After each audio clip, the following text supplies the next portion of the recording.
Can I hit the light? Bam! Oh, what's going on? It's DeAndre Official. You're watching Revolutionize the Culture TV. We just had our first episode of Mental Check-ins with Alana Moore. She is a licensed therapist and the author of the incredible book, ADHD is My Superpower. Link in the description. We're going to be doing this every second and fourth Saturday right there on IG Live. Please join me. Probably the dopest live that I've ever been a part of. We talked about the cycle of depression. And on the brink of us losing our beloved DMX, I think this is a perfect time to talk about the things that plague us that we hide in the dark. So after you watch this, I want this to inspire you to reach out to community. Follow us on Instagram. Do whatever it takes to find community so that you don't have to struggle with these things alone. And then the second thing that I need you to do is stop playing and hit the subscribe button. And enjoy. Good morning. Good morning. How you doing this morning? Good. I'm doing good. How are you? I'm good. I'm a little late. I woke up a little later than I should have. See, sometimes 8 o'clock. Ooh. But it's okay. You made it. You made it. I said sometimes 8 o'clock, but I said you made it though. That's good. I know, man. I'm up here like choosing all these early times. Got you waking up early, man. I woke up late. I'm like, dang. Yeah, I'm here. So you can still, you know what I'm saying? I still want you to give it all you got. I did leave my tissue in the house, but you know what I'm saying? Let's still go hard. I did leave my tissue. I meant to bring it. It's all good though. All right. So what I'm hoping really this turns into eventually as we move forward is still our discussions, but more engagement as we move forward. You know, I want people to hop in. Good morning, Jay McKinney. You guys, anybody who hops in, you can ask questions. Please hit the question box, ask questions. We're ready to, you know, try to help you guys with whatever it is that you're going through. We're gonna see if we can help you guys out.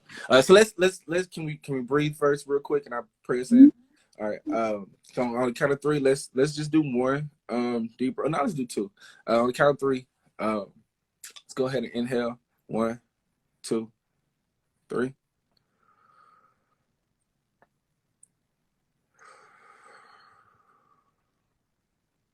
All right. Reason why we breathe in because it relaxes your mind.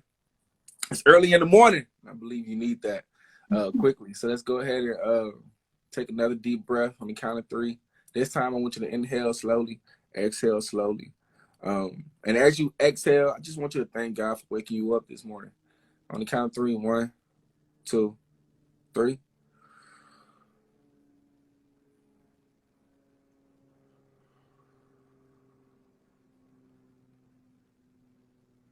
And let's sit in silence just for a moment. Father, thank you so much for waking us up this morning. Thank you for the subject matter that you've given us to talk about. Father, I'm asking that the Holy Spirit take over the atmosphere. Lord, you place revelation inside of our hearts and place truth on our lips so that whatever is spoken about can actually have impact on the people that are listening. We ask that, you know, whatever has been hidden inside of people's lives are able to be brought out into the light through this conversation. And we're asking that people will be healed.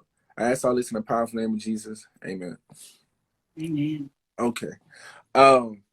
So you know, it's like it's crazy because we pre-planned this and then DMX dies yesterday, you know, and like rest in peace. Yeah, man, it's crazy, man, because like it hit me. They didn't start sinking in until like later on in the day, and then I compounded my thoughts and feelings about it because I ended up watching the United States versus Billie Holiday. Have you seen that? I haven't. Okay. Yeah. If you do you kind of know about Billie Holiday's lifestyle or a little bit of history about Billie Holiday? So I'll just say this, so I won't give away the movie for anybody that hops in. But I mean, it's public knowledge. But she was a heroin addict, and she passed away from you know, liver failure and stuff like that. So it wasn't quite OD, but it was because of, you know what I'm saying, the stuff that she had been doing to her system. So like DMX dies, and I watched that, and I don't I don't know if that was the best thing to do to do that on the same day, because it did have me doing a whole lot of thinking, you know, like it compounded a lot of thoughts and feelings. I talked to some friends about like how they felt about it. You know, so I my heart is still kind of heavy, like, because of that, but I feel like God kind of did this in his timing, you know what I mean, like for a reason. So my well, let's start there. Like, what was your reaction to DMX when DMX passed?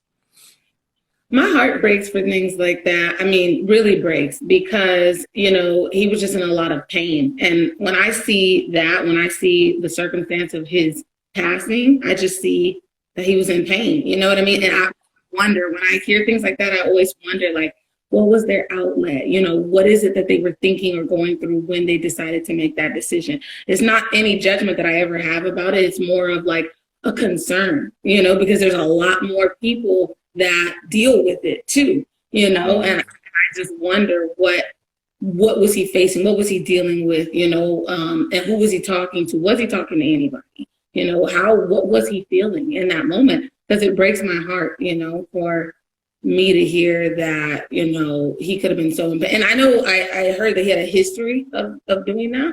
Yeah. So it's just, my mind always goes to like, why, you know, the why. Yeah. And I just, my heart just goes out to that, and it makes me, that I've worked with people in recovery, and it's really difficult because you have so much hope for them. You create a space for them, and the healing starts beginning, you know, but sometimes they go to an environment that there's something that triggers them, and they go right back into the cycle of addiction, which is a vicious cycle. You know what I mean? Right.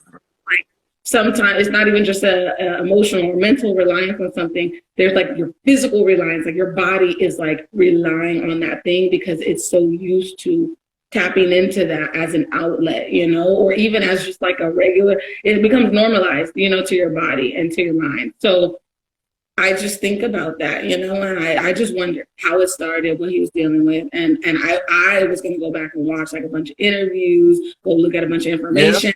I don't know if that's the best, like you said, but I just kind of wanted to just see, you know what I mean? Hey, so that's what happened with Billie Holiday. Like, I went back and I was like, oh snap! I started reading stuff and I was like, dang man, like what was going on? You know? Yeah, I thought about that the same way. Like, dang man, and I know he had like people who cared about him. You know what I'm saying? But you know, from my perspective, the care is different. You know what I'm saying? Because he's a celebrity, so that kind of care ain't like the close. I don't know who's close. You know what I mean? I don't know who was really close that he had in his life. And so like the other thing about like even the Billie Holiday situation, because even though depression, and we're talking about depression, but I mean addiction and depression ain't the same thing. Oh, but they're really close to each other. You know, they live right around the corner. And you know, one of the things that I saw, I watched this TED Talk after I watched the Billie Holiday movie, and then this guy was kind of talking about it's this guy who wrote a book about the war on drugs, and he was saying that he believes that the cure to a drug addict is not sobriety, but it's connection. He was like, it's the because it's the loneliness that keeps them coming back. You know what I mean? So all right. So now, all right, me, right? I think I started dealing with depression. I think hard, maybe high school. You know, I mean, everybody was probably depressed in high school. You know, high school is a depressing place, man. Ooh, identity crisis. Yeah. Yes. It is. And like, I realized now that I'm older, like that really be your whole world. Like whatever, whatever goes down, that's everything. You know. So yeah, I think that's when it hit me the hardest. Was high school, and I even got to one point in my life where I wrote a fully detailed suicide note. I ended up later on turning that into a song that no one would ever hear because it still ended up really dark. But that's music was one of my outlets already, you know. So that was an outlet that I had when I was young. But when depression hit early, I've always kind of had like this tendency to want to be alone. Like I don't know if that's naturally being an introvert or if it's just, you know, I don't know. But I kind of have like, Go ahead. I was, you were saying naturally being an introvert or like wanting to isolate because you really don't like want to be around other people. Yeah, but my one question really quickly was when you were saying that you wrote that note and stuff, my curiosity is like, because I've heard other artists that I know say, oh, I wrote this really dark song and I don't want to show anybody because it's in a specific place. So really quickly, I just want to know like what place were you in? I mean, like what led you to writing that and thinking that way at that particular time? You know, I remember, so like, and this is a great question because, you know, the root of the depression is probably a lifelong journey for somebody to try to figure out, you know. The only really things that I remember is like, I had this weird relationship with loneliness, you know what I'm saying? Like I really like to be isolated. I like to be alone. And I think I remember kind of writing that song. This was kind of during the time where I started to really kind of realize what the relationship was between me and my dad. I wasn't raised by my dad. And so like, you know, when you're a kid and you don't have a parent, a lot of times you still kind of grow with hope. Like you don't really understand, you know what I'm saying, what it is. So you get to high school. I got to high school. I was like, oh, I get it. You ain't here. You know what I'm saying? Right. Yeah. So like that's when I remember it started to hit me because that's when I kind of became angry. I really wasn't an angry kid like until probably high school was when I really started lashing out, fighting, and joining gangs and stuff. All that stuff kind of like all happened at once. Like it was a whirlwind during that time. And also I think I used to have dreams of me getting killed and stuff like that. So I used to kind of think like, you know, it's like this. Those dreams kind of almost build like a sense of unworthiness inside you. You know what I'm saying? You kind of feel like that's your fate, like that might happen. You know what I mean? So I think that is, and I think, you know, even answering that right now, I realize how often I still drift in and out of like that feeling of unworthiness. You know what I'm saying? Like that still comes every once in a while of just feeling like you don't really have a purpose to be. You know what I'm saying? Like you feel insignificant. So I would say that that's probably if I were to try to articulate depression in more than one word, I would probably say for me it's that feeling of unworthiness. You know what I'm saying? And that it pops up sometimes. And some mornings, you know what I'm saying, I wake up and it's just like the day sucks and it hasn't really sucked yet. Right. It's like, what do you want to go through today? Yeah, like, do I really want to go through this day?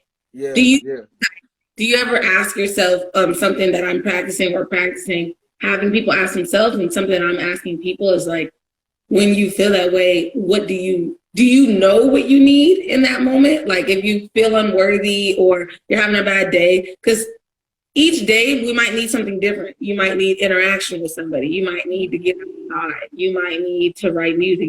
Whatever it is, like when you're feeling that way, if you were to ask yourself, like, what do I need right now? Like, if I could have this thing, I would feel so much better. Like, are you able to know what that is that you need when you're feeling that way? You know, here's the funny thing about it. I feel like on those days, the stuff that I be needing, I don't want it. like I be feeling like I know what I like. All right, so for example, some of those days, it's just because like I wake up, and most of my days I wake up pretty early, and it's like I go pray. I go to an isolated place and I pray. And and this ain't even like me trying to preach or being religious, but real talk, when I don't do that, I can feel the difference. You know what I'm saying? I can feel the difference in my day for real, if I don't do that. So sometimes I'll be thinking to myself like, oh, you know what I'm saying? Just this is that's what I need to go do. But I don't be wanting to. I'll be like, dang, I don't want to. All right, so I know I studied this when I started studying emotional intelligence, and I started to see like, okay, what tends to happen to me in those moments is that like when it's just like how your dopamine kicks off when you get excited, right? You know what I mean? Like it's the same thing happens when you're depressed. That feeling is so familiar to me that when I feel it, even though there's a part of me that feels like, okay, you need to get rid of this. This is just for basically you just need to go about your day, you know.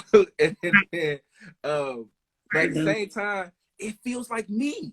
It's a weird thing to say, but it feels so comfortable. You know what I'm saying? It's like this is me. I'm really me when I'm depressed. Dang, I said that out loud. But that's how I feel.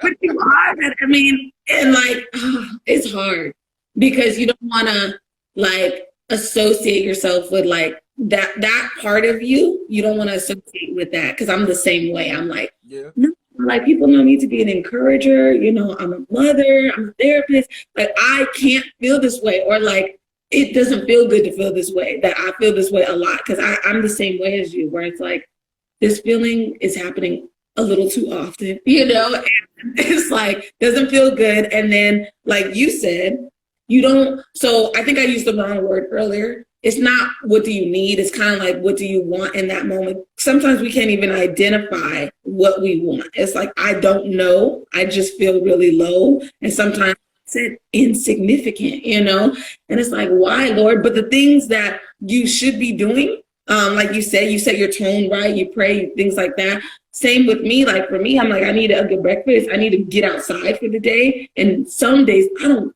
feel like going outside. Like I don't want to do that. You know what I mean? But then I feel terrible because I have different roles, like roles as a mother, like I said, a therapist.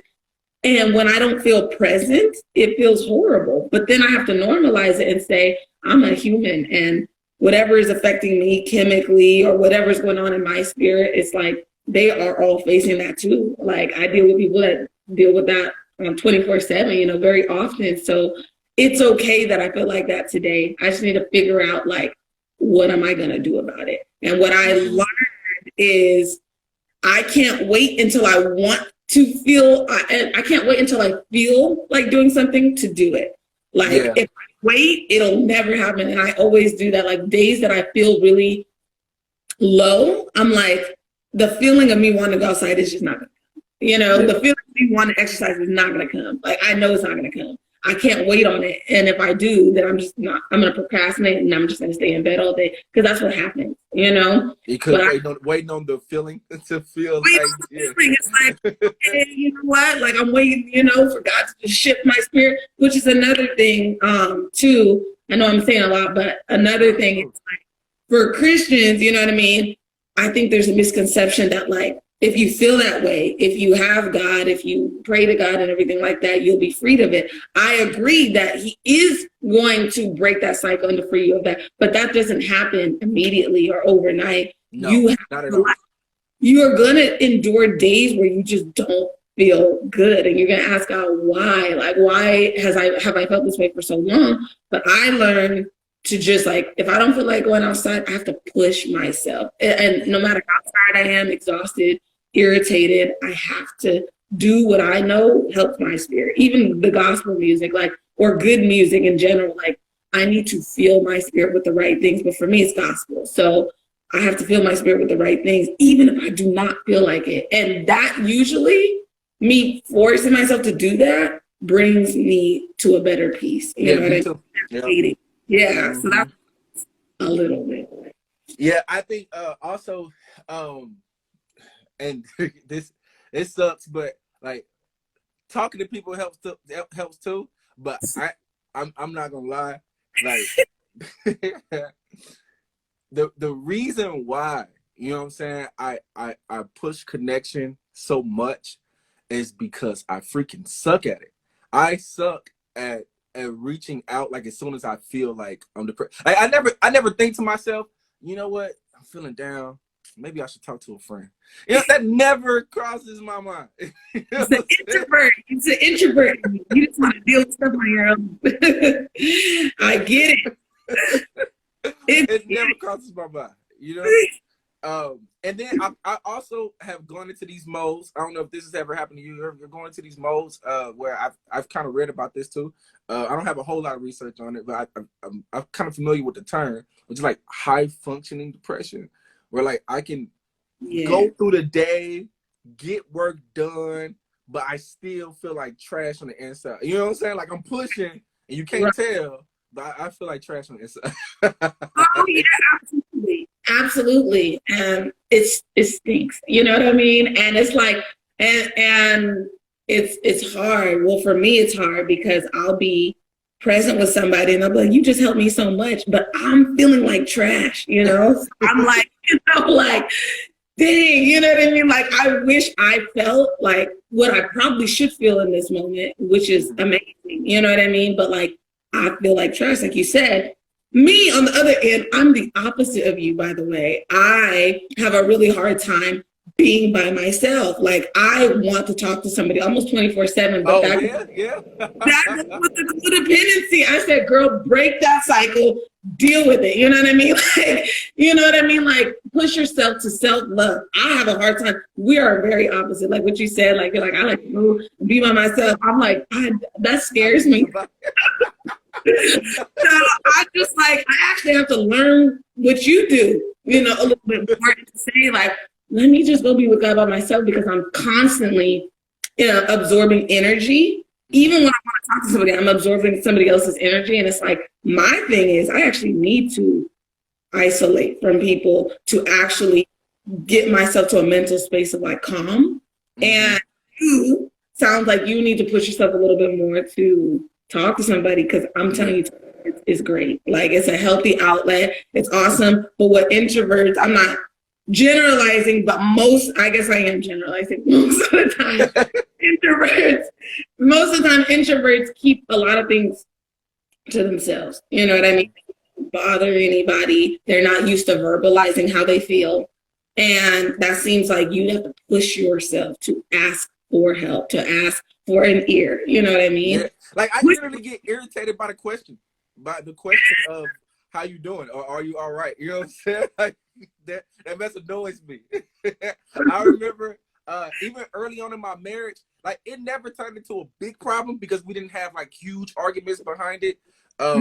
But like early on in my marriage, I remember that my wife, I used to frustrate the mess out of my wife, because if I'm feeling like that, bro, I can't take any kind of quick advice. You know what I'm saying? Like, if you start asking me questions and then you start saying things that sound like really quick solutions, bro, I got a list of problems to combat that with. You know what I'm saying? Like, I'm coming back. And my wife, she was just like, all right, you know what? Forget it. Just go be by yourself, whatever. You know what I'm saying? Just, I'm done.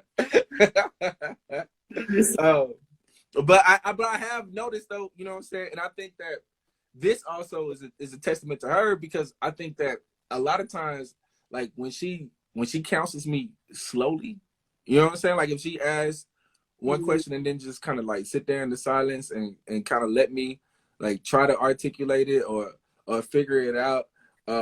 It's almost like if it's happening quickly, like if my defense mechanism is high, you know what I'm saying? But if she goes, yeah. So if you go slow, I've noticed that does help me, you know what I'm saying? Because I didn't realize that you don't realize that you don't know how to say how you feel, you know what I'm saying? Like, and I used to just be like, man, it'd be some days she'll ask me and I just be like, I don't know. And it's like, oh, what did something happen? No, I don't know. I feel like this. Okay, I don't know. You know what I'm saying? It's like I can't figure it out because I can't pinpoint.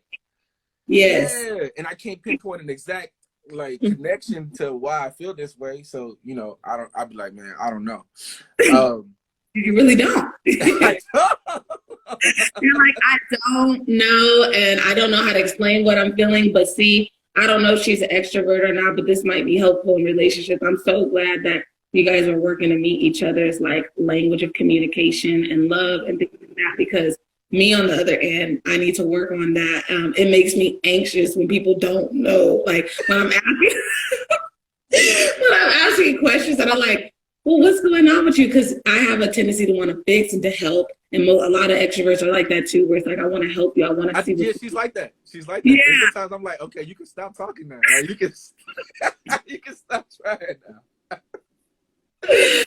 I like that you're able to identify that. And then just going back to like you, when you feel those days and knowing how you are, do you at least, if you don't want to talk to anybody, do you at least like try to write it down? Because you're into music and you do music. So, I mean, you could write it in the form of lyrics. You could write it in the form of poetry. You could even just write it just to write down, like, you know what I mean? And it doesn't even have to make sense. The point is it's just coming out, you know what I mean? And if you don't want it to come out verbally because it's uncomfortable for you, have you tried like just writing?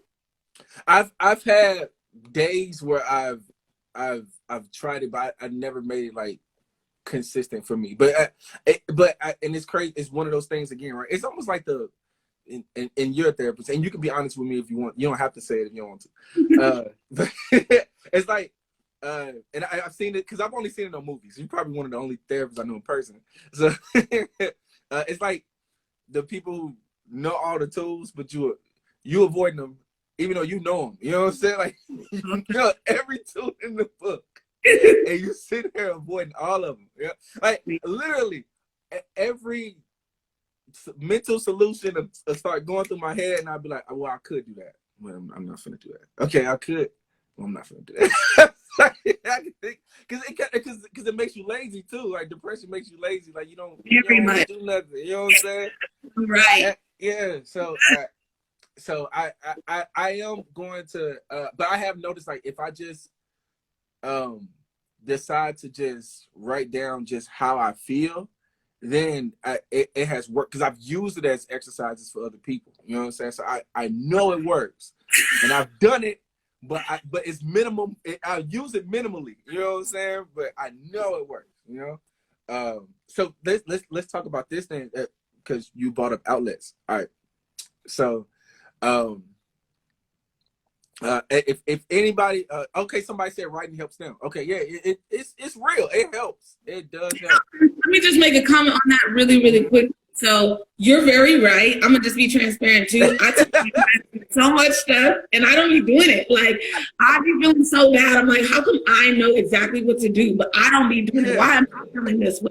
How come I'm not writing? How come I'm not exercising? You know. However, like when you the person that said writing helps it when you actually do it. It really does help. So you have to think it's your decision making that's preventing you from feeling a little bit better. Because yeah, depression does make us feel that way, straight up. You know what I mean? Like I'm telling you, I have had days in the bed, and I do not like to admit that at all. But I have had days where I just don't want to get up, you know, or I don't want to give my energy to anything. You know what I mean? Yeah. And it's true. Depression does make you lazy. However, we know what really helps, like writing. Like when I actually do it, I'm like, this feels so much better. Why don't I pour myself more into this? You know what I mean? Or why don't I work out a little bit more? But I just wanted to make a point at that, like depression, you're not gonna feel like doing anything. However, if you keep not doing anything, you're preventing yourself from feeling a little bit better on that day. Yeah, So, man. but Yeah. go ahead. What you were saying about the outlet. Okay, so yeah, I completely agree with you. You know what I'm saying? It's kind of like that same mental exercise of trying to exercise. You know what I'm saying? Of trying to like change diet, all those things. It's almost like that same mental process of saying, even though I don't feel like it, I need to push through it. You know what I'm saying? So yeah, I think, and it's so funny because like all those tools, I'd be like, I've used them, you know, twice, 3 times. So I know they work, but I just can't do it every time for some reason. Right? So let y'all know something. You know what I'm saying? Everybody who's listening, that even the people with the tools, they struggle. It's still. I mean, let's be real. You know, it's true. It's true. We feel you. So all right, let me say. All right, so here's another thing. All right, outlets, man. And so I gotta be completely honest to for this to really work. All right, so my outlets when I was younger, so I was a kid that kind of I had a single mom, right, growing up, and nothing but sisters, right?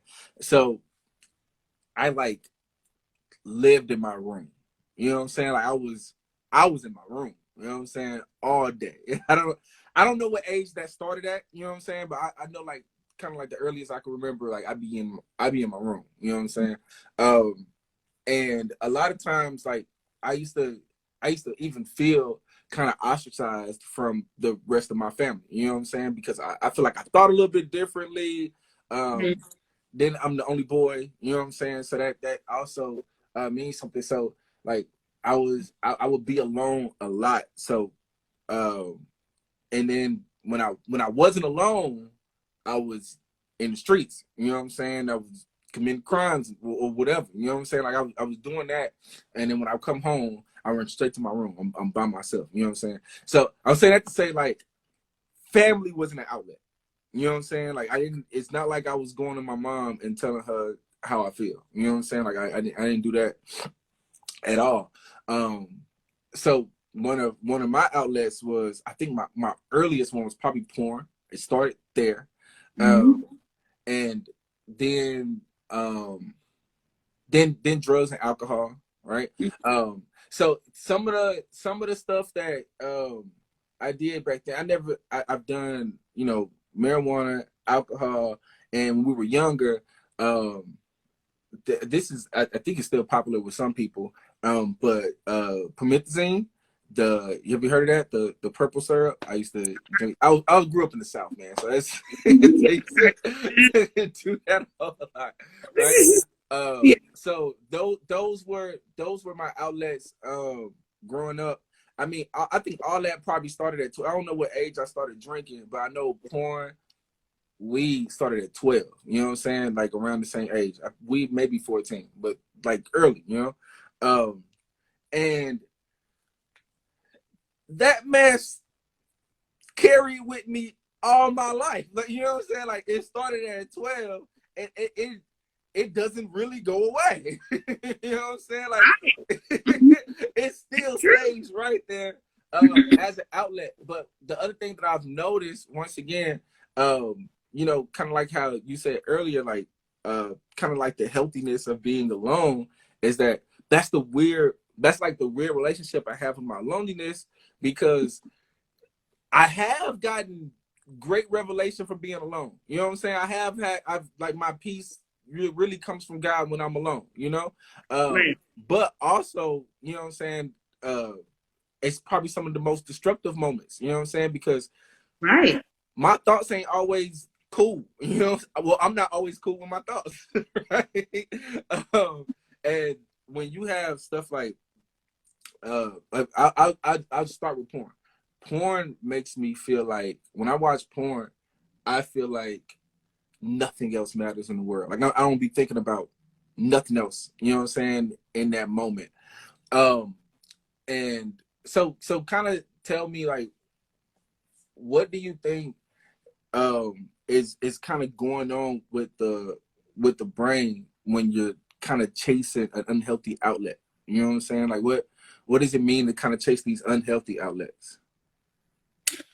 Well, I can answer it from a mental health sense and a spiritual sense, but honestly, when you're forming a habit. So Yeah. there's something, you have a release, like with porn, for example, you have a release, you know what I mean? And you get adrenaline from it, a satisfaction from it, you know what I mean? Although you tap back into your rational mind when the habit is done and you say, "Oh, like that wasn't good," you know what I mean? You have like a conviction about it, but in that moment, like you said, it's just like, this makes me feel good. You know what I mean? Just like drinking. I've dealt with a lot of people in recovery. They're like, drinking physically feels good in the moment, but then after it makes them feel really bad. But in that moment, let me say this real quick. Let me say this real quick. I think for me, right, porn and alcohol are the two easiest. I mean, it is the quickest like climb up and fall down off a mountain. Like, literally, it feels cool in the moment, and then as soon as you're done, you feel right off. That's like, all that shame just hits like immediately. Especially with alcohol, because you feel that mess physically. You're like, oh no, why did I do this? Exactly. And so, but you created a habit. So now your body has a reliance of like let's say you watch porn, people that watch porn every day, or you have a hard time with that. Your body is like, ooh, it's getting to that time. You know what I mean? Like, getting to that time. You start feeling sensations or whatever because your body is so used to getting that release at that, like, and pay attention to the times that you fall into these habits too, because you have created a routine for yourself, just like parents that have kids. You create a routine for them so that they're used to living and breathing and being in that routine. When you're going into a habit, you are creating, you know, a reliance on like, okay, this is routine, this is habit, this is something I got to do, I have to do. You know what I mean? I feel like you have to do it, huh? Yeah. You feel like you have to do it. Your mind is telling you because you built such a reliance on doing it as a release. You know what I mean? But something that Mark said about, you know, it is a lot harder to get rid of habits. You know what I mean? They're really hard to break, but they're easy to fall into, but they're hard to break. Yeah. It's true. Because you have to unlearn that behavior. Like, you know what I mean? And do you really want to? No, because your body's sensation is like, nah, like, come on, we've been on this for years. You know what I mean? But you are telling your body, no more of the alcohol, no more of the weed, no more of the porn, you know, and you have to like cut that. But you're gonna feel like a withdrawal feeling, and don't feel bad for that because your body has just created a reliance on that.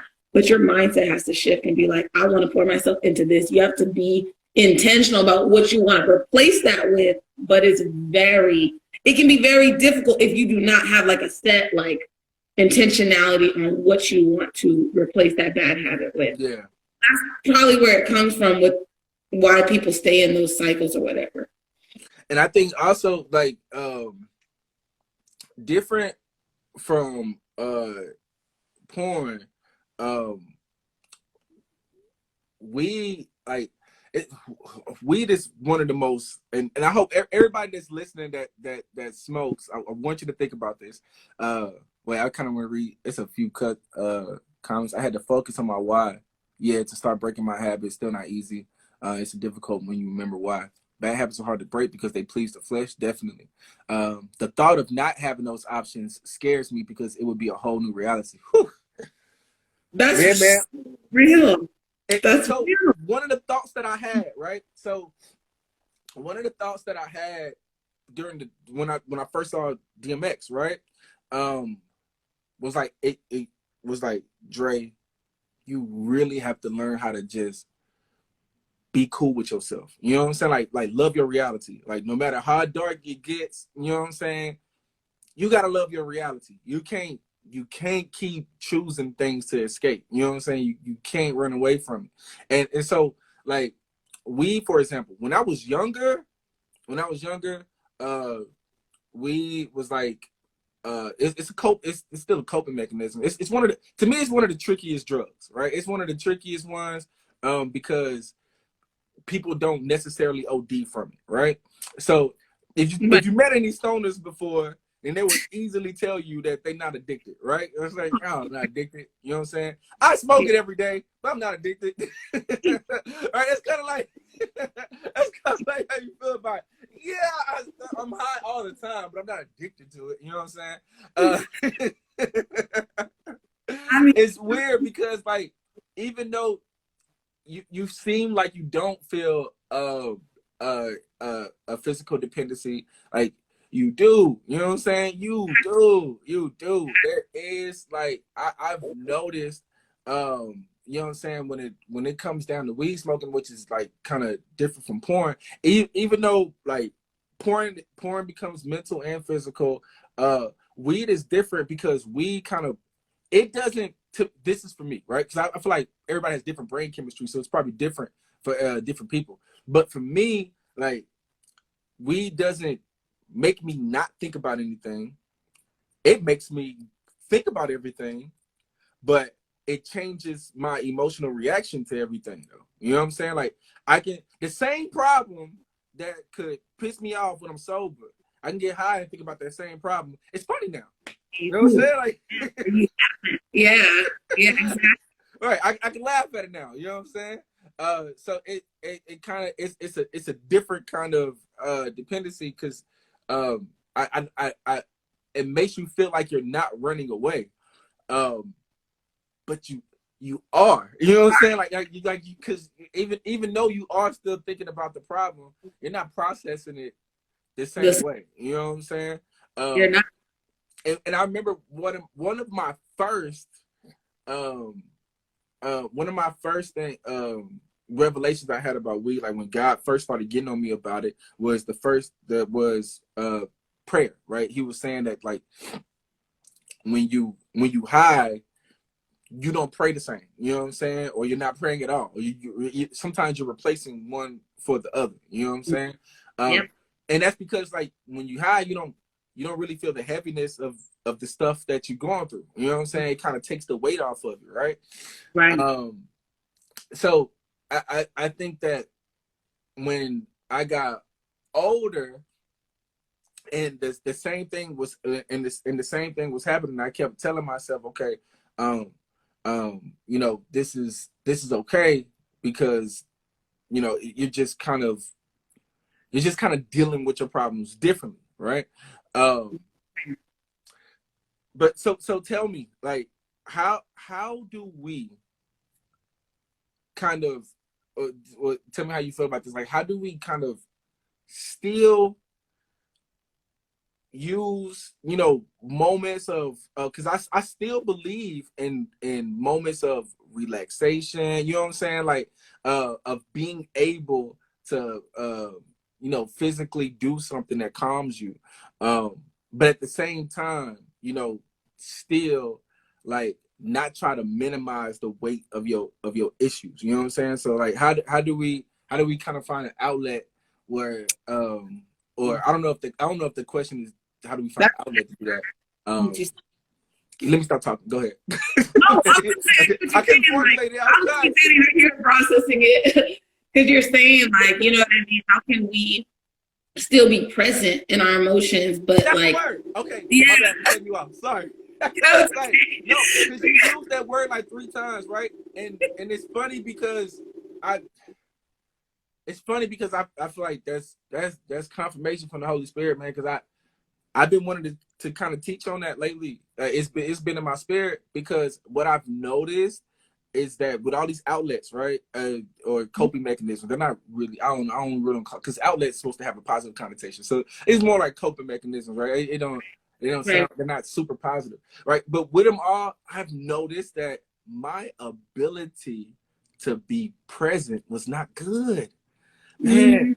Yeah, and I think even porn does that, because when you have a porn addiction, man, it really stops you from being present, even when you're not thinking about porn. Like, it's just like, I remember I had developed this thing where I heard Chris Rock talk about it too, and I was like, dang, that's me. I had to develop this thing where I couldn't even look people in their eyes. You know what I'm saying? Like I just, you kind of feel shifty. Like you can't. It's weird. You know what I'm saying? You kind of, cause porn is like something that's always done in the dark. So you kind of almost feel guilty all the time. You know what I'm saying? It's like you're kind of like walking around with that shame all the time, right? So I can't even really look people inside of their eyes. You know, I'm pretty sure probably some conversation with me would probably shift it, you know what I'm saying? Because I'm looking down a whole lot, or you know what I'm saying, or looking around a lot. Real. And it's not because I'm lying. It's just because I feel uncomfortable being so close. You know what I'm saying? Like I feel there you go. I feel uncomfortable connecting. You know what I'm saying? Like now I feel uncomfortable connecting with people. So yeah, all right. So being present, like how can we get better at being present? I mean, there's a lot of ways that you can be present. I've been struggling with this. I'm going to be honest. Lately, I have. There was something traumatic that I went through last year, and I'm just going to be open. So I cried. Yeah, don't leave me alone out here, man. Yeah, I won't be. You know, I won't be leaving you alone in your transparency. I'm gonna just be real too. You know. And I was gonna say that goes into healthy outlet. But I was crying a lot last night, and I literally like couldn't necessarily pinpoint exactly where my anxiety was coming from to cause that emotion. But I like started just bawling, crying. Really? You know, Didn't know why. Yeah, and not even really knowing exactly where it came from. I just know the time period that I started feeling not present, and I was crying a lot because I'm a very present person with people, and I haven't been feeling present for like maybe a year and a half. Like consistently, I feel like I go about my day like really trying to force myself, you know what I mean, to go through the day. And I have been guilty of the things that we're talking about, you know what I mean, well, specifically like weed and weed pens, stuff like that. Like you are not dealing with your emotion when you're saying, well, okay, let me get a little bit high because that makes me feel a little bit lighter right now. Like I don't want to feel the heaviness of what I feel. But then there's a reliance on not wanting to feel that way. You don't want to feel that way so bad that you're like, I'll do anything, you know, to like not feel like that. Like I don't like that feeling. And most people are very uncomfortable with heavy feelings. It doesn't feel good, like to feel. You know what I mean? So people that's why it's so easy to go into a bad habit, because it's like, I don't want to feel this way. So anything that can make me feel good, I'm going to do it. You know what I mean? Like they want to fix the problem, but that's not fixing the problem. You know what I mean? Now you're training your mind to operate in a state of intoxication just for you to be able to process things, but you're not really fully processing because you're not really fully feeling them. So it's not you can't fully process it if you don't really feel it. You can't really feel the emotion. So, you know, and I'm talking to myself right now too, you know what I mean? Because I just really need, you know what I mean? I'm working through it. So, but you can, like, I feel like talking is so healthy, like what we're doing right now, because what we're doing right now is being very honest and transparent about the heavy things that we do feel, you know what I mean? And we're able to talk about them, and we're able to think through them and process them rationally, you know what I mean? I think it's also important to be able to do that in the respective positions that we are in life too. You know what I'm saying? Like with what we do for a living. People it's not a whole lot of other pastors that get real. You know what I'm saying? Like I've seen it. You know what I'm saying? Exactly. And that's not common, you know what I mean? Or even therapists walking around, you know, like, yeah, this is what I'm dealing with. You know, I'm dealing with like very bad habits and this and that. You know what I mean? Like nobody's used to hearing that. They're just like, oh no, she's in the helping position. But I'm like, but I'm hurting too. You know what I mean? You can say that as a minister. We can say that as a therapist, that, you know, we're hurting too. So I think talking about it is really healthy. And not to sit here and try to preach and push therapy, but the only reason I'm pushing somebody to talk to is because when you're in that space, your things are coming up that you don't even realize. When you have like a comfortable space to talk, it's like, these are things I'm dealing with that I didn't even know like I was battling with. And that makes sense of why I became addicted to this or that. I've been dealing with so much. But when you talk to somebody, it means a lot. And the reason why I'm saying that is because I have young adult men that I work with every day, that I talk to every day. And one, like, they tell me all the time. One of them just told me yesterday, huge long paragraph. He said, I've never like told anybody this. You're the first person I trusted like this. You're the first person I told anything to. And I just think that people don't feel comfortable in the space to talk. It could be for a lot of different reasons. Like you said your family was not an outlet. You went other things, you know, drugs, gangs, things like that. You found a sense of belonging in other things. You know what I mean? Yeah. It's a positive thing, but a lot of people do that. So a lot of people are like, nobody wants to listen to me. You know what I mean? Nobody wants to hear what I got to say. My family didn't talk to each other, so why would I talk? But I think talking is really healthy. And then honestly, just like being in this, like, turn everything off. You know what I mean? Like, turn your phone off. Be in a state of just like just listen to sounds and be in a state of relaxation. And I know that sounds so like, I don't know, but. Oh, dang. It paused just for a second. I'm not sure why.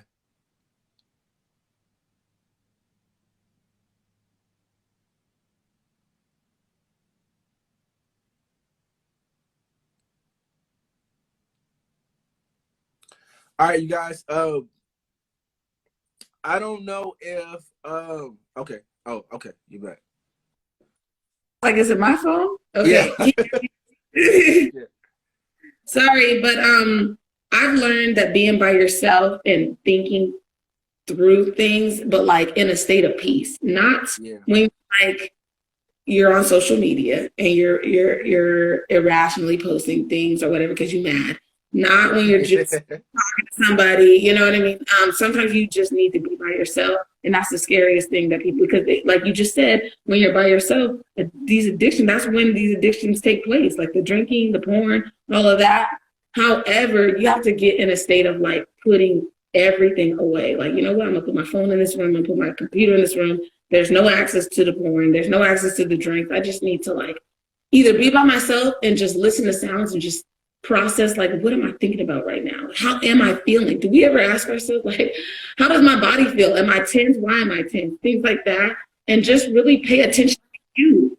The reason why we are so fixated on other things is because we don't pay attention to ourselves, because we don't want to. You know, we don't want to give that much attention to us, you know? So you have to. Mm-hmm. You have to try to pay attention to, like, you, your body, how you're feeling, how you're thinking, all of that. And someone just said music. I totally like mood music. Yeah. Like nice lo-fi hip hop sounds, just music to just like let the feelings flow, let the feelings come out, just allow yourself to feel, but you have to allow it.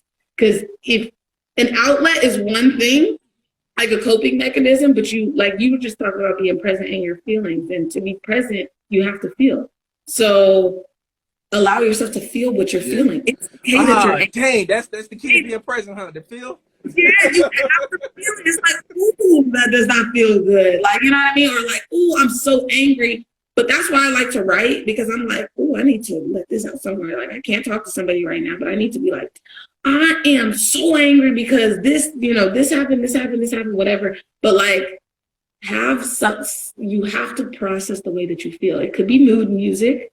It could be taking a bath and just thinking. It could be writing, but you have to process your feelings, or therapy. And if it's not therapy, and if you don't want to go to a therapist, have somebody that you trust and talk to, but you have to deal with your feelings, because what happens is people get numb to not dealing. They get used to just not dealing with their feelings and finding all these other outlets. And then that leads to the overdosing and all of those different things, you know? So my biggest advice is deal with the feelings, you know, in whatever way you feel is best. If it's not talking, then just think. If it's not thinking, then just write. But please put everything away. Like, that's my biggest thing, because we are so fixated on technology or talking to somebody or the social media world or whatever, or even parenting. Like, find a time where your kids are asleep and you're just by yourself and you could just be with yourself.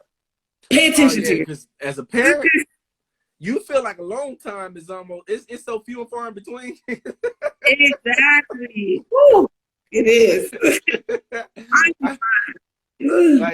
like you know how the last night when we were kind of planning this, And I was saying, like, my kids sleep a little bit later. And like even this morning, like after I had woke up, I heard my son make a noise, and I was like, no, like, don't wake up yet. Not yet. That's crazy. Right, and that ain't just about the live. I just don't want him to be awake yet. Not yet. Give me some time. Yeah. I see somebody said outlets should be used as a getaway that allows you to process and cope and deal with issues. So I'm gonna say an outlet that that helps me out a whole lot, and I don't see it typically being called an outlet. And I think both of us will probably agree with this, right? With what we do. When you're honest with people, right? Because you brought up being honest with people about your problems. A lot of times, the space that creates, I guess it probably depends on the reality of the friendships that you have. But a lot of times, the space that creates inside of me, it brings me to a place of helping somebody else with their stuff. You know what I'm saying? And I'm gonna be honest, and I think that's like probably the mystery of these gifts that me and you have, is that like I feel best when I'm helping somebody else. You know what I'm saying? Like I like that. I get so much energy in doing that. You know what I'm saying? Yes. And sometimes I'll be like, how come I don't have that same energy for me? You know what I'm saying? It's true. to do the same thing for myself. What do you have any idea of what do you think that is? So let me just tell you. So this is what my therapist actually just told me last week. She You're a said, therapist with a therapist. You are. Yes. Yeah. Oh, Okay. Oh, yeah. You know what I mean? Like, let me just say, I just need that. You know what I mean? And like I said, I like to step out. And so if you're in a helping position, I encourage you to have a mentor, a therapist, or somebody. I really do. Because you really, but for me, with the only thing with that is because I'm just like you. I'm like, I get so filled up by helping people, and I get so happy. However, you have to create a boundary, because we are a lot of times, we create such a space for people, it can get very heavy. So even though you're helping and you feel great to help, what I do, this is just me, I think I am an empath, so I overly feel like I really feel what people are feeling. Yeah. You know what I mean? Yeah, me too. Yeah. So it's like, yeah. And so with that, it's just like you have to put a boundary and say, like I can be helping people, but even with that, I have to have some downtime from doing that, because what I do is I'll help people all hours of the night, and I don't get to me. And I don't get to me. But sometimes I want that, you know what I mean? Because I want to escape getting to me. So just help, you know what I mean? But then I'm like, ooh, then I feel depressed. Dang, that could be an escape. Don't say that. Don't say that could be a mechanism too. Don't say that. Now I got to think if I do that. Yeah, you know what I mean? Because it can be. So the careful thing that you want to do is not make that an escape where you're really not dealing with what you need to deal with. You have to put a boundary on even the helping people role, because you're still in a position of giving yourself, but not giving to yourself. You know what I mean? Although God does give us revelations through what we're talking about right now, like I'm getting so much from this conversation right here, and we're hopefully, helping in the space to help and share. And I am getting a lot from it. So I see what you're talking about. But if you don't put a boundary even on that, then it becomes unhealthy, because all you're fixated on doing is doing things outside of yourself and never getting to yourself. So that was just sit alone. It's like, okay, what? I don't even know what to say to me now. Exactly. Like, ooh, yeah, exactly. I see someone say, I've been someone that always helped and gave advice to family. Then one day I found myself in self-destruct with no one there. I usually don't speak on my problems. I feel I'm a man. All right, because I feel I'm a man. All right, can I speak to that real quick, just from a male perspective?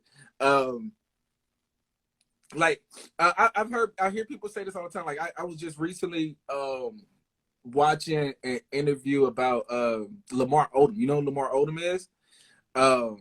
And so he he was talking about some of his coping mechanisms, right? Like we know he went through a whole lot with addiction and stuff like that.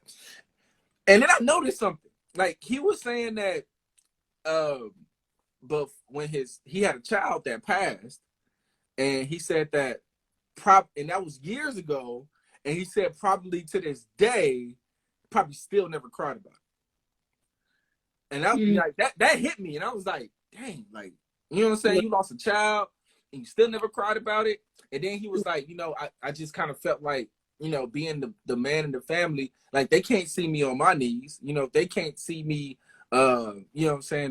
weak like that, right?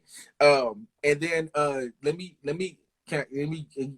talk about Jesus real quick. You know what I'm saying? Like a scripture that really like messed with me in the book of Hebrews. It says that like Jesus used to sit and offer loud cries to God because he knew that God can save him from death, right?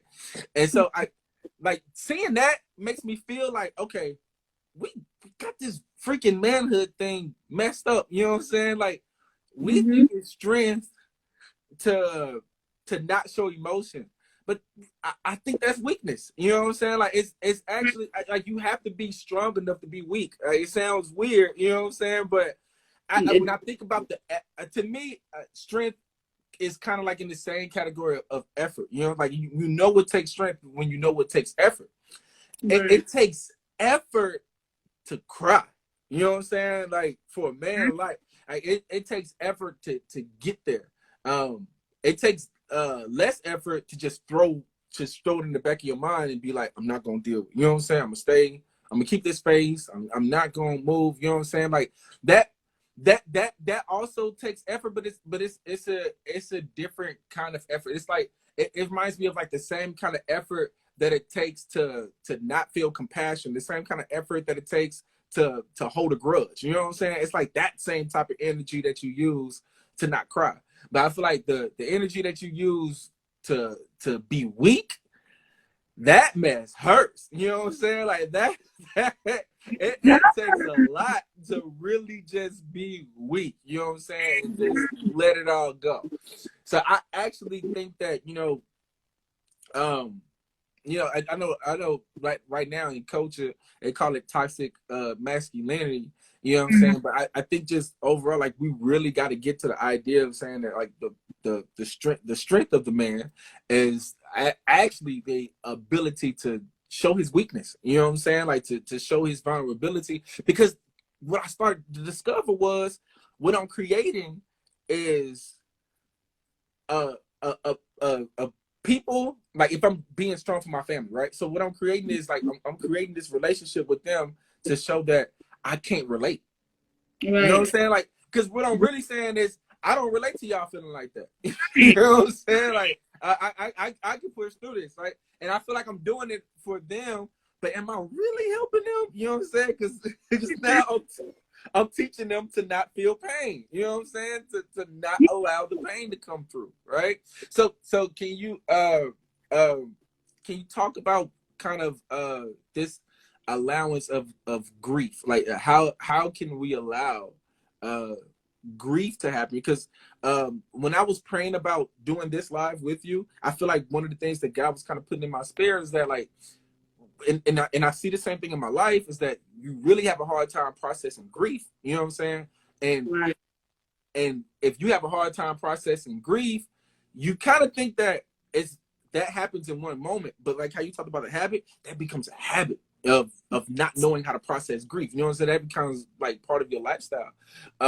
So I believe that like that is one of the root causes of my depression, is that I don't know how to really process grief like that. You know what I'm saying? Because I used to be really, I'm getting a little better at feeling pain now.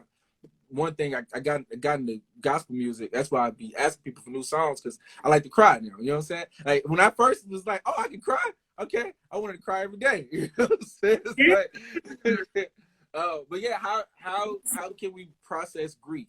You know, like what's the best way to kind of process grief? My biggest thing to say, especially to, well, this is young men and women, but we work with young adult men, so I can see what exactly everything you're saying. I can't feel it because I'm not a man, but I can see it. One thing I've learned is becoming emotionally self-aware. So with men, you know, you guys are generally in society, it teaches men to, it's like inhumane. It's like men are human, but they want you guys to just kind of like, you know, be protectors and, you know, go-getters and head of the household and fathers and all of these things without, you know, showing the journey. They just want you to just do what you need to do and get it done right. And that's it. Men can have more of a space to feel. But we're both human and we both feel. You know what I mean? And so it's like, why can't you open the space for everybody to feel? Because vulnerability, like you said, takes the most energy, effort, and transparency. Why are we saying that being vulnerable is a weakness when it's actually the biggest strength, especially for men and to man? Men are always trying to figure things out themselves. And it's like when you actually have somebody else that you could talk to that can relate, like you said, it just makes a world of difference. But going back to the emotional self-awareness, recognize, like, there's feeling categories. I'm just be very basic, like happy, sad, hurt, love, all of that, right? A lot of times I hear people say, especially young men, like, well, I don't know necessarily if I feel love, or I don't know if I feel this, or I don't, like, they don't know. They're like, I don't know what that feels like or what that is. And I'm like, okay. So let's talk about words in that category. You know what I mean? What makes you feel appreciated? What makes you feel this? What makes you feel? And then they'll start naming things. You know what? Like, I do like when my family's proud of me. So I'm like, okay, so you like words of affirmation? Yeah, I like when they tell me they're proud of me. Okay, so you know what makes you happy? And we start with the easier things, like what makes you happy? What makes you feel good? But then we go to like, well, what irritates you? Well, it bothers me when somebody's always telling me that I'm doing something wrong, or when so feelings of inadequacy, that bothers you. Feelings of, you know, but men, a lot of times when they're depressed, they express it through anger, you know, which is a secondary emotion. And all they know is like, I'm pissed, I'm angry, I just want to retreat. I mean, every man shows it differently. Some might lash out, some might like isolate. You know, they show it differently, but all they know is they're angry. And they don't really call it depression. They just, I'm angry, I'm frustrated, I'm stressed out, you know? And you have to be able to ask yourself, underneath that anger, what are you feeling? Are you stressed out because you feel like you're inadequate and you cannot provide right now? Are you hurt because you didn't have the guidance for that long? You know, like maybe you grew up in a single parent household and you didn't feel like you had the guidance that you needed. But I feel that sometimes people are scared to admit, like, this is actually why I'm hurt. This is actually why they don't like to blame and all of that. But I'm like, say it. Why are you hurting? Because you're not going to fix that lashing out or that isolation or stonewalling, it's called, where you are in a relationship, but then you like isolate so much that you don't communicate at all with your partner. You could do this for 1 week, 2 weeks, 3 weeks, but it's like, I don't want to talk to nobody. And do you really want to be in that position, you know, to create dissension and disconnect in your relationship? Or do we want to learn how to ask yourself, like, why am I so upset? You know what I mean? What am I hurt? You know, am I sad about something? Because those are what's underneath the anger. And when you ask yourself that and you come to the realization of like, that's why I've been hurting. You know what I mean? It's like a revelation to you. And it's like, it's okay to admit that.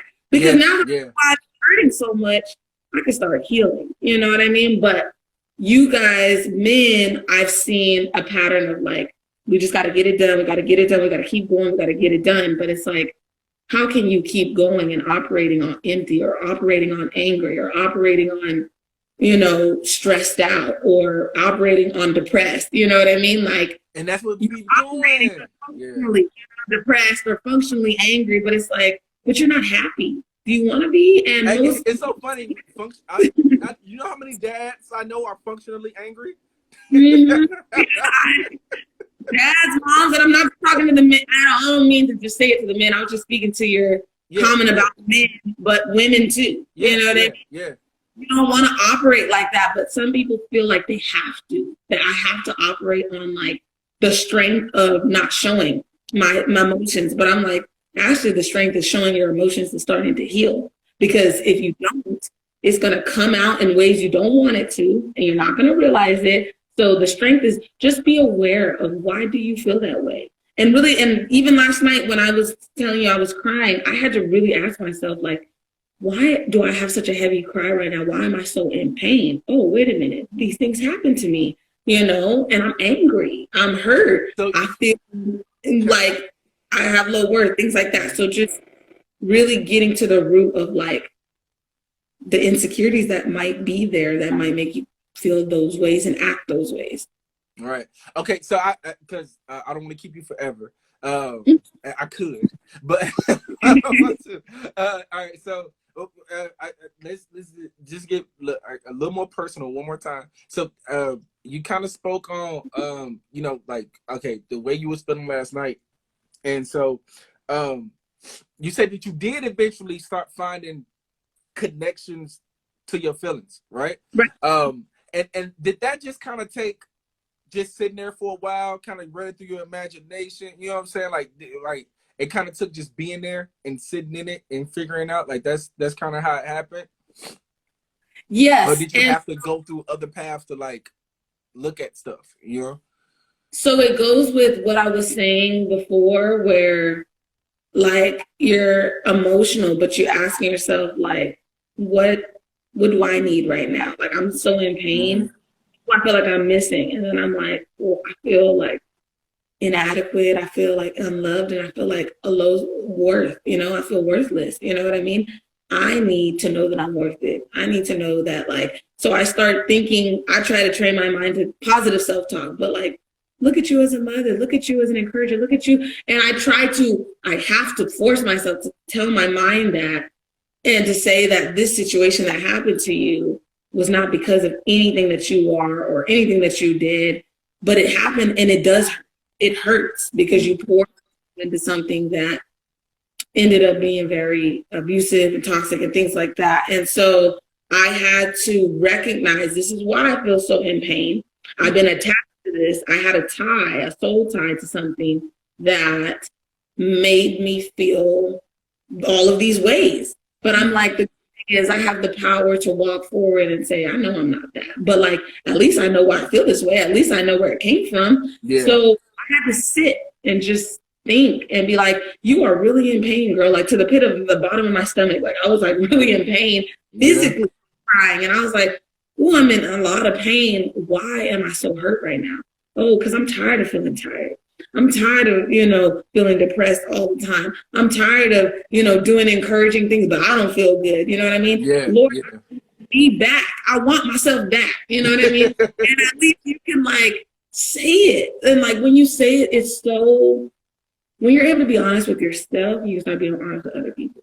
And sometimes people don't want to be honest with themselves because they don't even want to verbalize that they're in that place. They're like, no, I'm not depressed. No, I'm not. But it's like, be honest. You know what I mean? Like, where are you at? You don't have to be the strong one all of the time. And again, like, this is still strength. Like, for you to be able to realize this is strength. And so all I needed to do. The realization is strength itself, right? Yeah, I agree with that. Exactly. Yeah. The realization is strength itself. So yeah, I agree with that. I said this other thing too, you know, because you did earlier bring up like what happens with Christians. I'm not gonna lie, man. I don't think that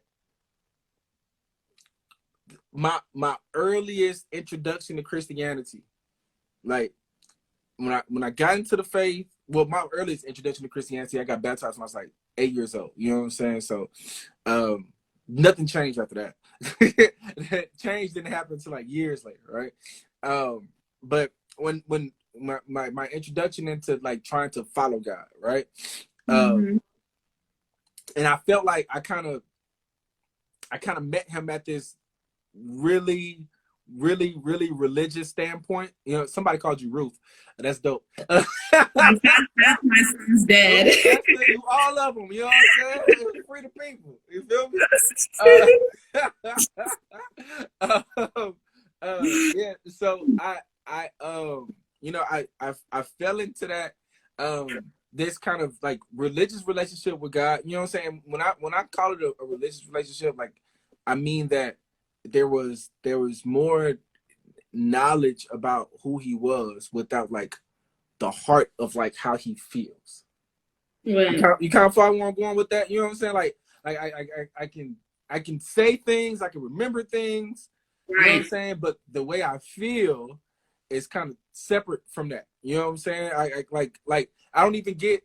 Here's a weird thing. Like most of us, we don't really have emotional connection. I think even with our faith, because like, ooh, that's good. Scripture doesn't make me emotional. You know what I'm saying? Like, you know, unless I'm reading something that's tearing me up, then I might be like, I might feel convicted. You know what I'm saying, or something like that. But now I'm starting to see like some beautiful things in Scripture where I'm like, oh, this make me feel good. You know what I'm saying? And some things that can almost make me feel emotional. But it took me a long time to get there. And so this is my blanket statement that I can get in trouble for. I swear, my introduction to Christianity did not help my depression. It made me more depressed. It made me more depressed. Yeah. Like real talk, because I not like in the church culture, which is the reason why, you know, I push transparency so hard, is because I feel like in the church culture, you know, we're not really transparent. We can say like sin becomes a blanket statement. You know what I'm saying? I can just say sin instead of saying no, like I felt like killing myself. You know what I'm saying? Or no, or no, I hit my wife. You know what I'm saying? Or no, like nobody's really saying. It's so funny because I know that, you know, there was a guy who reached out to me. I mean, who I had a conversation with, that told me that he murdered somebody. You know, and somebody said, AKA fake. Yeah, it's fake. Said, that he murdered somebody, and I remember just telling the story to the youth, and you know, everybody was all like, is he still at this church? You know what I'm saying? Do we need to leave? They wanted to leave. You know? It's like, are we supposed to? And I know that's an extreme, but it just makes me start thinking like, dang, we really don't give details. And I feel like the healing is really in the details. Exactly. Yeah, you know what I'm saying? Hold on 1 second, DeAndre. My phone's on 1%, so I don't want it to go out on you. So I'm gonna go get a charger real quick. Okay. Sorry. This is it. Okay. All right, for sure. I saw it. Mark, I saw that.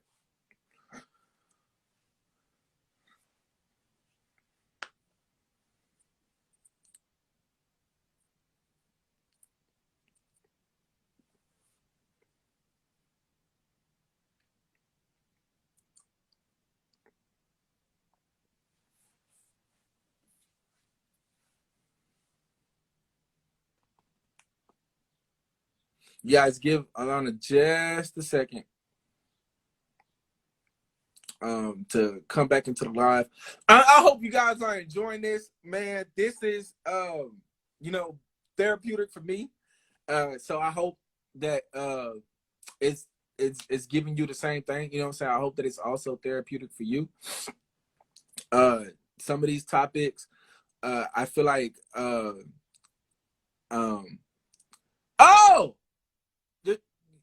your JoJo's father.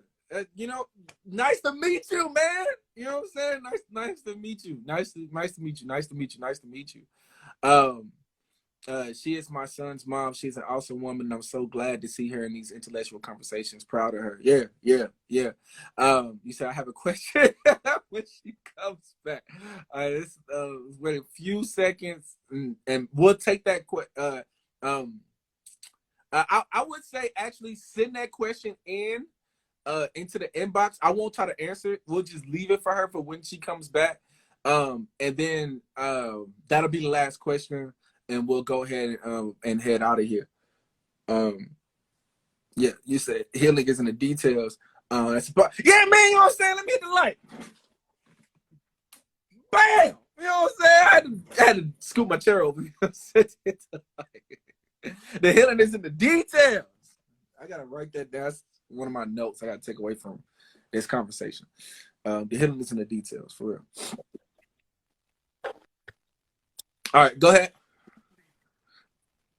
So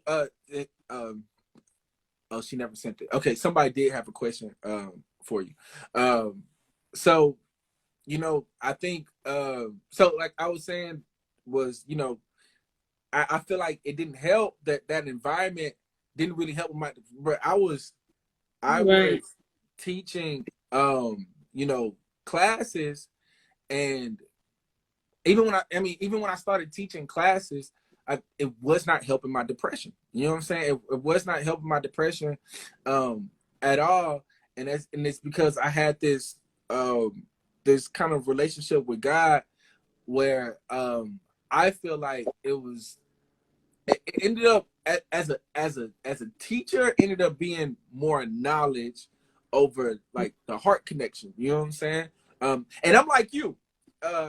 I when people tell me their problems, oh, I feel it. You know what I'm saying? Right. I can feel their pain literally. You know what I'm saying? And of course, if that doesn't, if you're not careful with that, that just adds on to your depression. You know what I'm saying? It can just add on. It can just pile up, right? Right. So definitely that, and so I noticed that it's just probably been like in the last few years that I've kind of made this head heart connection. You know what I'm saying with my Right. faith. So and okay, I did want to answer this. I said we'll answer this question, and then that will be out on that. So I just want to say this. So how do we become comfortable with the details? That's so good. That's so good. Because it's hard, because what you're talking about is in an environment where everybody's more concealed. They conceal their details and even a lot of times their own problems. Mm-hmm. It's difficult to be transparent. You know what I mean? Because you feel that people are looking at you a specific way or judging you or things like that. The biggest thing what I've learned is like, for me, being transparent with others, being transparent with others has done the most, has been the most beneficial to anybody. Yeah, me too. You know? Me too. It's like when you see what God is doing with your transparency, mm-hmm. like be real with it. And I think it really encourages others. So it's okay if you have to be the first one. I know it's hard, but if you're at church and you have to be the first one to be like, look, I'm going through X, Y, and Z, or like you said, a porn addiction, or, codependency, or X, Y, and Z. It's like you might get faces or people might be shocked because they don't hear it in the church setting, but it's like, this is what I'm dealing with, though. Yeah. And I need deliverance from it, have been delivered from it, but let me just tell you, because I think that's going to free so many people when you actually are real about what you dealt with, because so many people won't say what it is they're dealing with, but so many people are going to feel so related to that's really going to change the course of the way they think about that thing, because you said you were going through it. And it's like, wow, like, because what I'm realizing about a lot of people is, or people that I work with, they say that they assume that other people aren't going through the same thing. So they're like, well, I don't really want to talk to anybody. And as soon as you open your mouth, you find out, oh, I'm not alone. Yeah, like, I'm not alone. What? It was so interesting, because one time I was at this women's thing, and long story short, she was saying something in the testimony. She was, because I was engaged previously and all of that, and my engagement ended, and on my own terms or whatever, but like, I was still really sad about it, the fact of the loss, grieving the loss of what could have been, and blah, blah, blah, right? And she said the exact same thing. She went up on the mic and said that, and I stood up and was like, you know what? Like, thank you. Who goes up in church and says their exact story? You know what I mean? I'm like, thank you. That really does free people. So anyway, just be real about what it is. Don't worry about the responses you're going to get or whatever, from people. God is going to use those details to free somebody, because I'm pretty sure somebody else's details before freed you, about something. So be real about yours. You know what I mean? And I'm learning that. I'm learning to to not pay attention to the facial expressions and all that. It's like, Lord, okay, let me just say what I got to say. People gonna react how they react, but somebody in here is meant for somebody, you know. So, you know, let's be confident now. All right, so let me get to this last. Thank you so much for that, and then we get to this last question, and then I'll let you go. Okay, so somebody said, to my wife, she said for high functioning depressed individuals, we talked about that a little bit earlier. What are ways to know what that looks like, and how do we go about starting to approach someone who has the symptoms of someone who is a high functioning depressed person? So let's start with the first part. What are some ways to know what that looks like? What are some of the ways that you've seen people function, high functioning depression? I mentioned it earlier, and I remember you saying like you kind of familiar with it.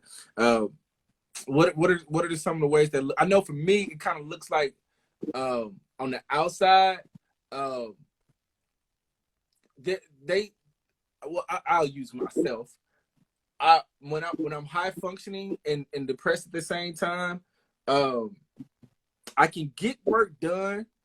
I'm a little moody, you know what I'm saying? So I'm not like super talkative, and I feel like this is the weird thing. Like some of the things, like some of the same jokes that make me laugh, some of the same comments that, you know, I can have banter with. I'm even in my marriage, you know what I'm saying, with my wife.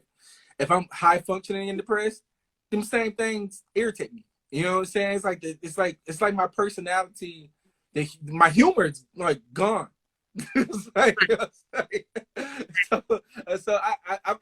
say that as one thing. Like your humor is like dead. You know what I'm saying? It's like, and I think you don't know how to be present. You know what I'm saying? I'm not present. You know what I'm saying? When I'm like that. So what say you to that? To what is some of what it looks like? I agree. So high functioning, from what I've seen, high functioning depressed looks like you can perform very well, like in a school setting, at work, even, you know, sometimes as a parent, it's like you could do everything that needs to get done, but your state of being, it causes like different things, like you said, like irritation, irritability. And when you are alone, you are not happy. You know what I mean? Like you are not okay. Like you don't feel okay. You feel very lonely. You feel very like you might have low feelings of like low self-worth, things like that, low self-esteem. But like you can function in front of other people, you know, very well. Mm-hmm. But that just means that you're able to push yourself to do that, to perform for others. So it's all performance. It's like, yeah. You know what I mean? And it's like you don't want to function on performance because you can only do that for so long. That's extrinsic. It's just like, okay, the reward of pleasing people. That's an extrinsic motivation. The reward of pleasing people. And it's like, but you're not happy, you know?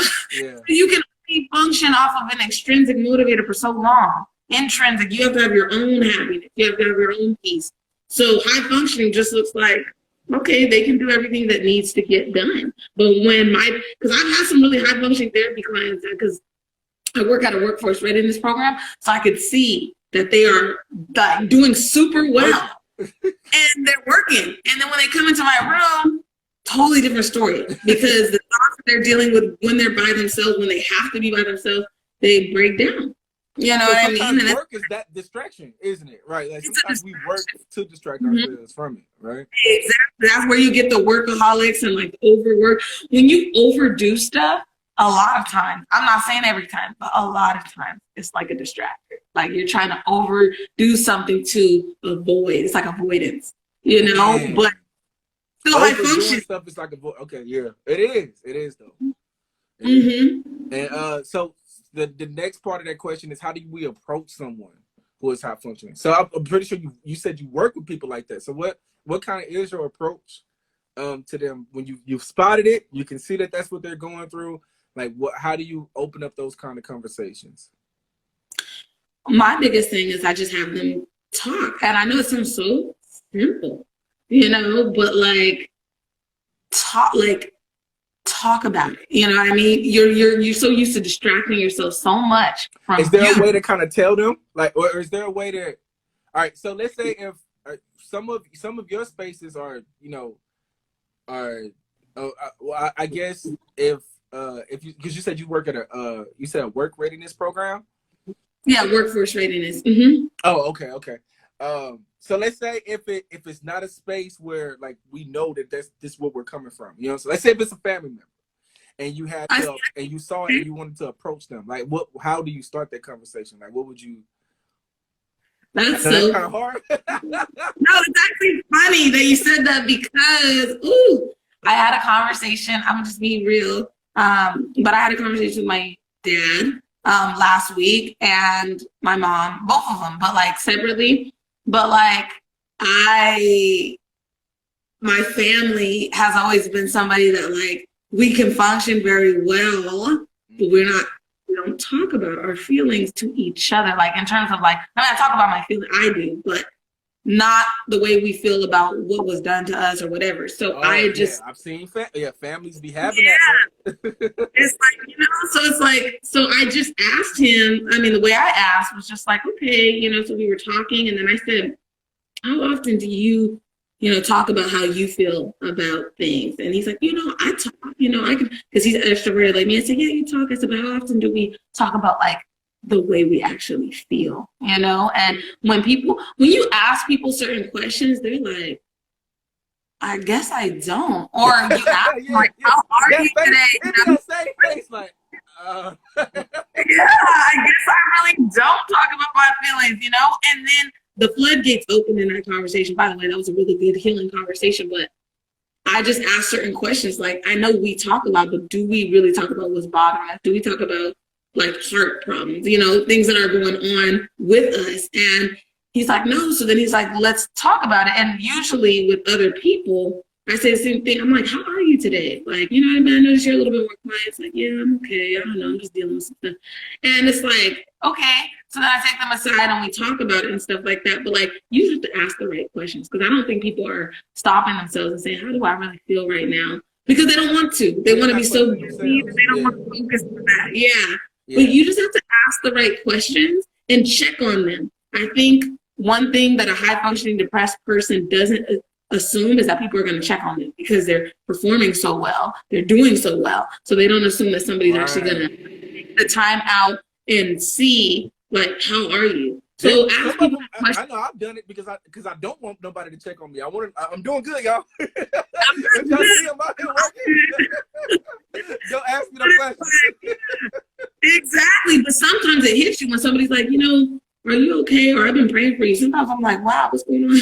You know, like, you know something about me? No, but then I start talking when people start taking their time out to ask me more questions. I'm like, I can't do nothing but be real. You know what I mean? And so I think you just have to talk more and be more aware of like your friends and check on them and be like, how was your day today? Is there anything I can do for you today? Is there anything I could pray for you for? Whatever. But like, people aren't used to being asked that, especially if they look like they're doing good, you know? That's why we do the text message of the month here, because I know people aren't used to every text message that I've sent, like when I'm like, is there any decisions that you need me to pray for? Or like how have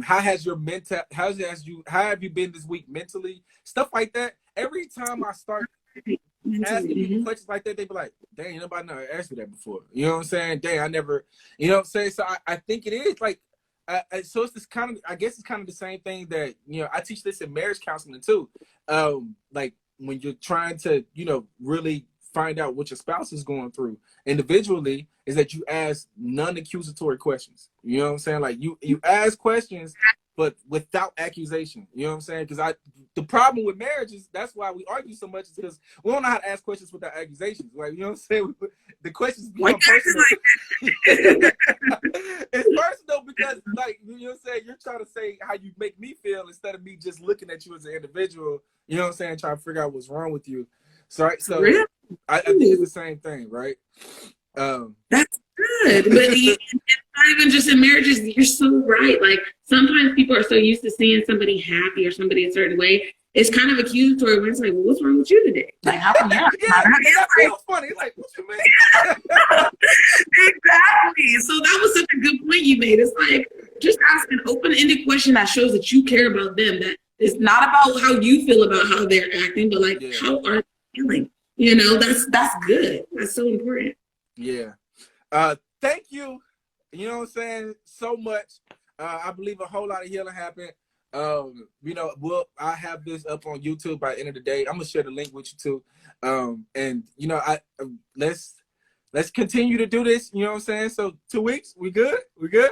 Can we do this? Yeah. All right, cool. Thank you everybody who joined, who asked questions. I meant to shout a lot of people out in the beginning that I know.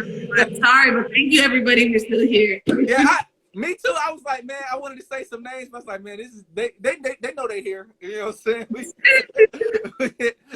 We had to get into this, right? So thank you guys for joining us. We're hoping to keep this going as long as, you know what I'm saying, the Lord says so. While we're in this season, let's do this. Yes, everybody who's on, if you still are on your phone, I'm about to literally get off here and hop on a podcast that's about to go live. So the link is in the bio of this page, and you can hop on and you can join us. It probably won't be as heavy as this. But we'll have some good conversations, though. I don't want y'all to be sad all day. I'll be there. I will be there. I'm so excited. Now I get to watch. All right, love y'all. All right, love you, Alana. I'll see you soon. Love y'all. Bye.